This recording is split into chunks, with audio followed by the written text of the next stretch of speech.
Bonjour à tous. Aujourd'hui, je vais vous parler d'un véritable scandale en cours qui démontre une fuite en avant qui dépasse le simple cas de RT et Sputnik. Vous savez, les médias russes que l'Union européenne, la France reprend, interdisent, bannissent.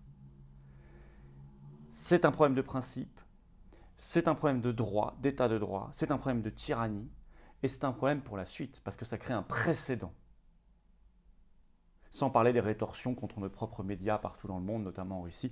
Bref, on va revenir sur cette affaire-là. Est-ce que ce qui dérange particulièrement Macron en France, c'est le traitement qu'avait fait RT des Gilets jaunes? Le seul grand média qui ne leur était pas tombé dessus, qui les avait accompagnés, écoutés, donné la parole. Pareil pour les manifs anti-pass, pour la liberté. N'est-ce pas ça véritablement le vrai problème? On y revient dans un instant, vous allez voir, ça c'est un sujet absolument essentiel. D'ailleurs, on fait une pétition pour la liberté d'expression, contre le bannissement de n'importe quel média, qu'il soit officiel ou indépendant. Le lien pour la signer est sous la vidéo en description. Il faut la signer, il faut la relayer, il faut la partager pour que tout le monde soit bien informé de la gravité des choses, de la société tyrannique vers laquelle ils veulent nous emmener, sous prétexte de guerre, de crise, de Covid, etc. Sous la vidéo en description. On va se battre justement pour la liberté. Oh là là, oui, qu'on va se battre pour la liberté et pour la paix. Ce samedi 5 mars, événement national, Maître Didio sera là notamment. Cortège reprend. Rendez-vous 14 h à Paris, quartier Montparnasse, place du 18 juin 40. La résistance. On ira jusque sous les fenêtres de Véran. C'est extrêmement important d'être là, d'être vraiment là. La liberté, la dignité, la paix. Le passe vaccinal est toujours là. Hein. Personnels suspendus sont toujours suspendus. Le masque à l'école est toujours là. On se bat. Je vous attends, très très nombreux. On se battra aussi contre la censure. Et puis abonnez-vous évidemment à cette chaîne YouTube. Un petit clic, hop, vous êtes abonné. Plus vous êtes abonné, plus ça donne de la visibilité à toutes ces vidéos. Vous le savez, on en a particulièrement besoin en ces temps de censure et de désinformation et de propagande. C'est extrêmement important. Donc, ça prend une seconde, c'est gratuit. Et vous êtes abonné. Merci d'avance, je compte sur vous. Je compte sur vous aussi ici. Hein. Ouh là là, qu'on en a besoin aussi. Hein. Qu'on en a besoin d'être ensemble. Qu'on en a besoin de défendre ensemble notre France, notre liberté, notre souveraineté. La vérité, la paix, la vraie, pas mettre de l'huile sur le feu.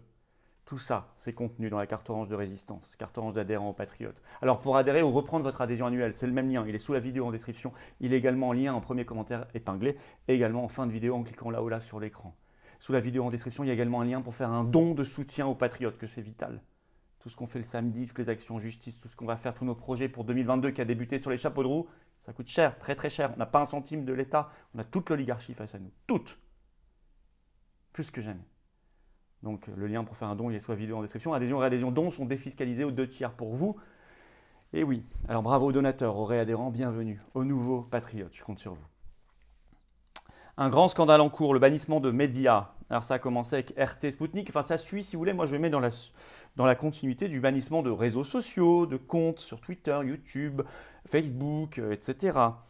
Mais là, c'est vrai que c'est un média officiel qui en plus, vous allez voir, n'a jamais été condamné par le régulateur en France, à toutes les autorisations nécessaires, donc c'est totalement hors état de droit. Dans une forme en plus de guerre éclair, en quelques heures, comme ça on décide arbitrairement, c'est interdit partout, avec l'Union européenne qui se donne un rôle, qui prend un rôle de coup d'État, un rôle tyrannique. C'est un précédent hors état de droit. Il n'y a aucun état de droit à respecter. Alors, comment le calendrier, un petit rappel. 27 février, donc la présidente de la Commission européenne, Ursula von der Leyen, annonce l'interdiction de RT et Sputnik partout dans l'Union européenne. Le 28 février, sur BFM TV, Cédric O, qui est secrétaire d'État en France au numérique, dit, je cite, s'impatienter de la suppression des comptes de RT France et Sputnik sur les réseaux sociaux. Alors, selon BFM TV qui a fait le compte, c'est quand même ces deux réseaux, c'est quand même 1,6 million d'abonnés sur Facebook. C'est selon eux autant d'interactions que France Info sur Facebook. Sur YouTube, RT France, c'est 1,15 million d'abonnés, 172 000 sur Twitter, 113 000 sur Instagram notamment. Alors depuis ce 28 février au soir, les pages Facebook et Instagram de RT, je cite, sont difficilement accessibles depuis les pays de l'Union européenne. Le groupe Meta, vous savez, Meta, c'est ce nouveau nom de Facebook pour le groupe. Le groupe Meta a reçu en effet des requêtes de pays membres de l'Union européenne pour restreindre l'accès aux médias russes depuis l'Union européenne. Confirmation par Nick Clegg, qui est vice-président de Meta, qui l'a affirmé sur son compte Twitter ce 28 février. Et le 1er mars, Thierry Breton, commissaire européen au marché intérieur, annonce sur RTL que RT et Sputnik sont, je cite, interdits de tous les moyens de communication dès ce 1er mars Sur tous les canaux de diffusion. Bam! Je vous disais une guerre éclair. Hors état de droit. Quelle décision de justice, quelle décision des régulateurs des médias? Zéro. Alors, quelques rappels. Vous allez voir qu'il y a des soutiens quand même, hein, inattendus, hein, y compris de syndicats de journalistes, hein, qui ne sont pas du tout proches de RT ou de Sputnik. Hein. Le rappel, non, on est sur une question de principe, là. On n'est même pas sur le rappel. Aux États-Unis, on le sait par un article de Fox News ce 1er mars, RT n'est pas interdite, et Sputnik non plus. Bon, vous voyez, il y a quand même une différence. Alors, est-ce qu'il y a un traitement propagandiste? Est-ce que c'est vraiment 24 heures sur 24 quand on allume ces chaînes? Alors, même France Info, ce 1er mars, au matin, dans son journal, a fait l'exercice d'écouter, disent-ils, pendant 24 heures, la chaîne RT. Ils ont parlé d'un traitement équilibré de la guerre. Même eux le disent. Ils disent simplement ce qui est déséquilibré, c'est les intervenants qui sont choisis pour expliquer la situation. Oui, mais ça, c'est ce qu'on appelle un choix éditorial. On ne peut pas dire que les intervenants qui parlent, par exemple, de l'Europe ou même de la guerre en ce moment ou du Covid sur les grandes chaînes info, BFM TV et d'autres, depuis, ou même la radio France Info, hein, depuis 2 ans, sont particulièrement équilibrés. Ça n'est pas vrai. C'est un choix éditorial. Est-ce que ça veut dire qu'il faut couper France Info, BFM TV et tout? Non. Je rappelle que la chaîne RT France dispose tout à fait légalement d'une convention avec l'ARCOM, qui est le nouveau nom du CSA, qui a même été renouvelé en 2021, que cette chaîne n'a jamais été sanctionnée par le régulateur, jamais, contrairement à d'autres d'ailleurs, qu'il y a quand même, personne n'en parle, mais il y a 176 salariés quand même, rien qu'à RT France, dont plus de 100 journalistes qui ont la carte de presse française. Ce qui fait que eh bien, le syndicat national des journalistes, le SNJ, qui est le premier syndicat de journalistes, hein, ce 28 février a publié un communiqué de soutien sur son compte Twitter. Ça n'était pas forcément attendu. Je cite des extraits de ce communiqué. Vous pouvez le voir sur leur compte Twitter. Hein.